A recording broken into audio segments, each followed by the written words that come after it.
Trench Crusade is a brutal skirmish-style wargame of blood, fire, and faith.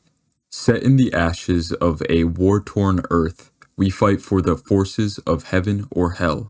Whether you're a grizzled veteran or a fresh recruit to wargaming, this video will help you gain an understanding of the core rules. Let's get into it.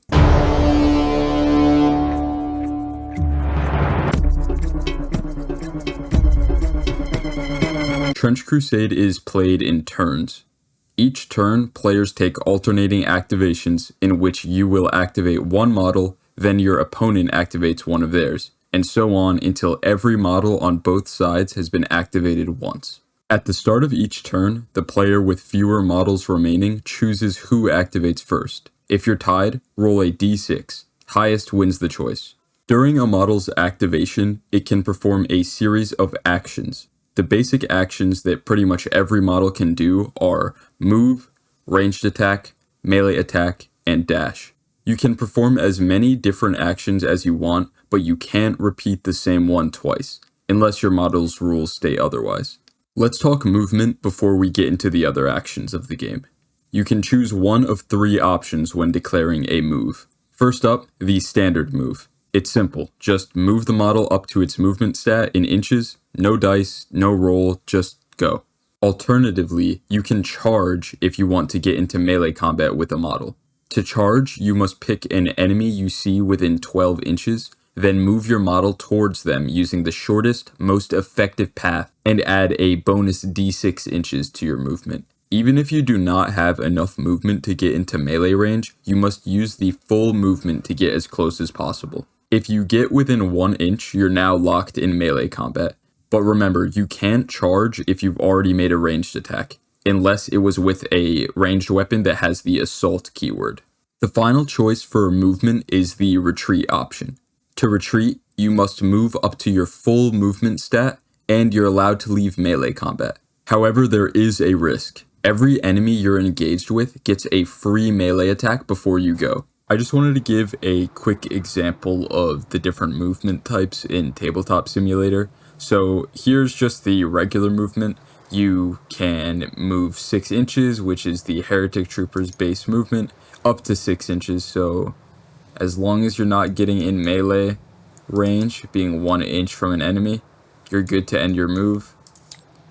Remember, only one type of movement can be done per activation, so let's retcon that and start from the top here. Let's say we want to perform a charge on this pilgrim here with this heretic trooper.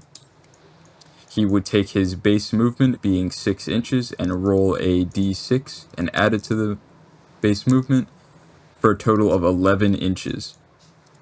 And in a straight line in the most direct path, you are well within 11 inches and you would be in melee combat here with the Heretic Trooper and the Trench Pilgrim. Now, let's say we're on a different turn, but these two are still locked in melee combat. And let's say the Trooper has had enough of melee here. He can use the third move option, being retreat, to move up to his full movement. Let's say he only wants to move 5 away, but first, the Trench Pilgrim would get to swing on the Trooper, and if it takes him down or out of actions him, he is not going anywhere. Most other actions are rolled with a base 2 dice. There are a variety of modifiers you can get to make odds better or worse, which will read as +1 dice or -1 dice in the rules. The most common bonuses you will see will be in your character sheets under the ranged and melee profiles. Let's break down how dice modifiers work by using a Heretic Death Commando as an example.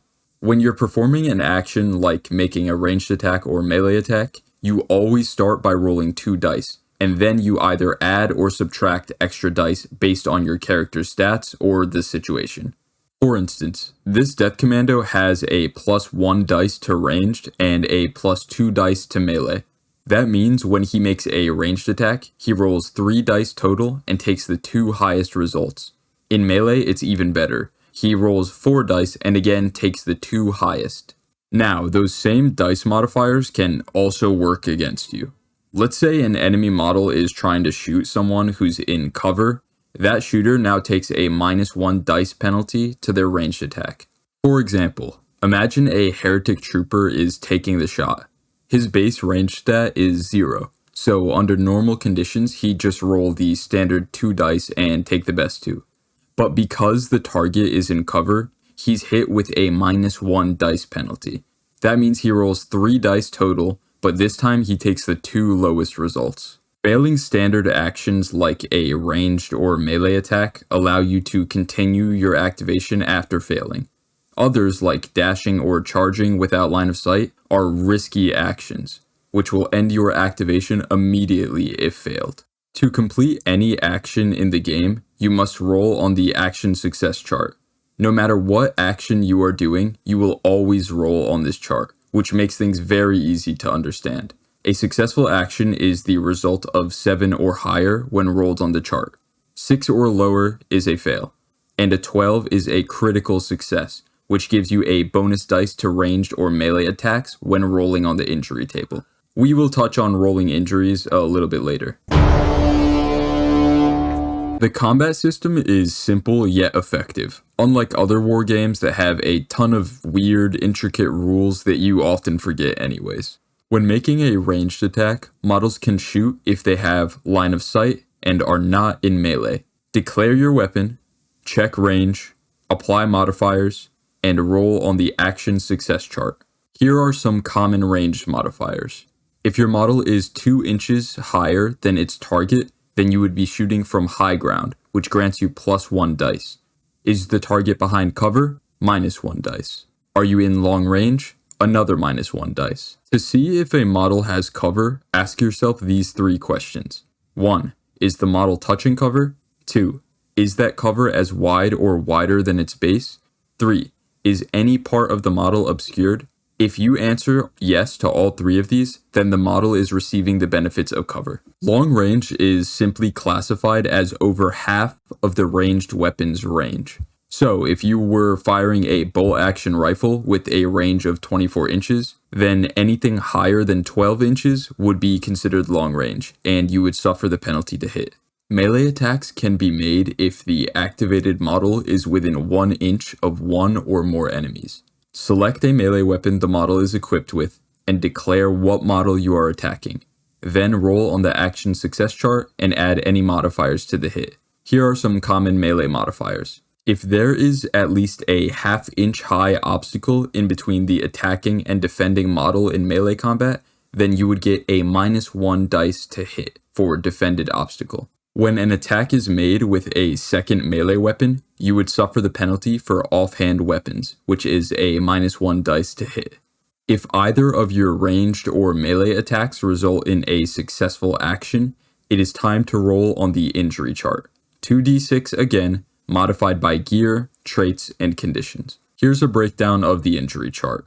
On a 1 or less, there is no effect. On a 2 to 6, it will be a minor hit, which adds a blood marker to the model. On a 7 to 8, the model goes down, in which a blood marker will be placed, and you will receive a bonus +1 dice when rolling an injury against the downed model. At the start of the downed model's activation, they can stand back up, but their movement is cut in half. If a downed model suffers an additional down result, they will take 2 more blood markers. Finally, on a result of 9 or higher, the model is taken out of action, in which it is removed from the board for the rest of the game. Armor can reduce the result from the injury roll.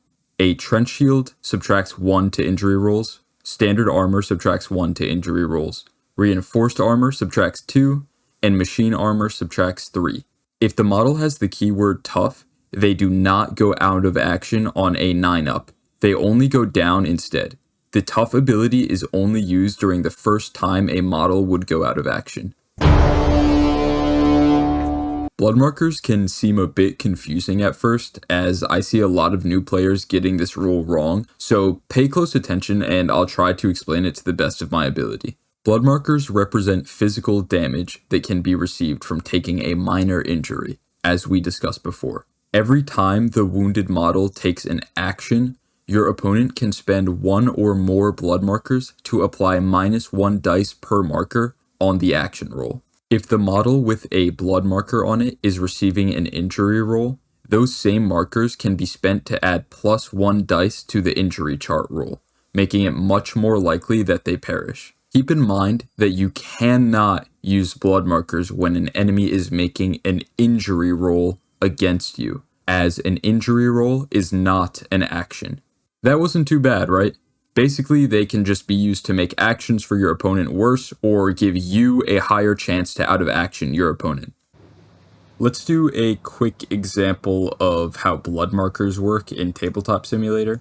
So let's say this Trench Pilgrim here is attempting a ranged attack on our Heretic Trooper right here.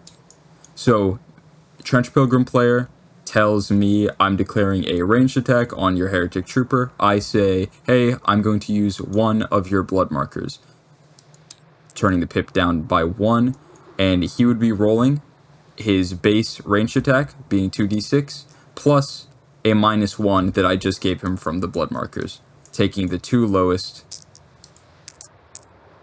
yielding a 6, which would be a failed hit. Now, let's say that I charged in here and I'm engaged in melee combat with the Trench Pilgrim. Let's say I land a successful hit on the Trench Pilgrim and I'm about to perform an injury roll. The standard injury roll being 2d6, I'm going to say I will use a blood marker to make the injury on the Trench Pilgrim worse by 1 dice. Worse for them. Adding an additional dice to my pool, taking the 2 highest here, which would result in an out of action for this Trench Pilgrim. There is, however, one more mechanic to blood markers that gets a little bit more in depth. Bloodbath lets you supercharge your injury roll. Instead of rolling the standard 2d6, you roll 3d6 and add them all together. And if you're using a weapon that already boosts your roll like that, such as the Infernal Bomb, you stack it. That's 4d6 total, all added together. If you are at a -1 dice to injure on a bloodbath, you would roll 4d6 and take the 3 lowest. Blessing markers are essentially inverse blood markers. They are a lot more rare than blood markers though, as you can only get them through a few special abilities. When an ally model takes an action, you can spend a blessing marker to add +1 dice to your dice pool on the action success chart. If an opponent is rolling an injury against you, you can give them a -1 dice penalty to make the odds worse for them. Once both players have activated all of their models, the turn ends. But it's not quite over yet. If half of your warband is down or out of action, you must roll for a morale test. Roll 2d6. If you fail, your warband flees, or you choose to keep fighting with the shaken status. The shaken status means every time you roll for an action, it becomes a risky action. Morale is something definitely to keep in the back of your mind, as it could easily become a win condition if the battle gets bloody enough. If you're looking for a fast-paced, easy-to-learn wargame with amazing models and a low cost for entry, then you should seriously consider getting into Trench Crusade. I hope this video helped at least some of you guys out in learning the game. Feel free to join my Discord if you want to learn more or play some practice games on TTS. Also, feel free to check out my Patreon if you guys feel like supporting the channel. I upload unedited battle reports along with some other cool bonus content if you're interested. That's it. Thanks for watching. See ya.